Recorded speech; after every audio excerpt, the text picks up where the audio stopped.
Hello guys, আর সবার জন্য একটা সুখবর। আজ থেকে সিকিম যে NH10 সবার জন্য খুলে গেল আর কি। সব ছোট বড় ট্যুরিস্ট ভেহিকেল সব এখান থেকে যাতায়াত করছে। হ্যাঁ, একটু জ্যাম আছে, জ্যাম হওয়াটাই স্বাভাবিক, যেহেতু একটা বড় রোড ব্লক ছিল, সেটাকে সব কিছু ক্লিয়ার হয়ে গেছে। এখন স্মুথলি যাওয়া যাচ্ছে সিকিম, ভায়া সিকিম, এই তিস্তা থেকে।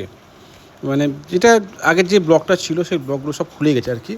সেই কারণেই আর কি এখন স্মুথলি যাওয়া যাচ্ছে NH10 হয়ে আর কি। সব ট্যুরিস্টদের জন্য সুখবর, আর সব যারা ট্যুরিস্ট যারা অর্গানাইজ করে তাদের জন্য সুখবর, যেহেতু প্রচুর ক্যান্সেল হচ্ছিলো এই কারণে, যে ট্রেন রাস্তা ব্লক, রাস্তা এখনও খুলেনি, সেই কারণে প্রচুর ব্লক হচ্ছিলো। দ্যাটস ওয়াই এই ব্যাপারটা খুলে গেছে, সবার কাছে একটা খুশির খবর। আর সবাই আর কি এখান থেকে যাতায়াত করছে এখন। ম্যাক্সিমাম সব ছোটো গাড়ি যাচ্ছে, যত ট্রাফিক একটু স্লো আছে, ডাউন আছে, যেখানে একটি রাস্তা খারাপ।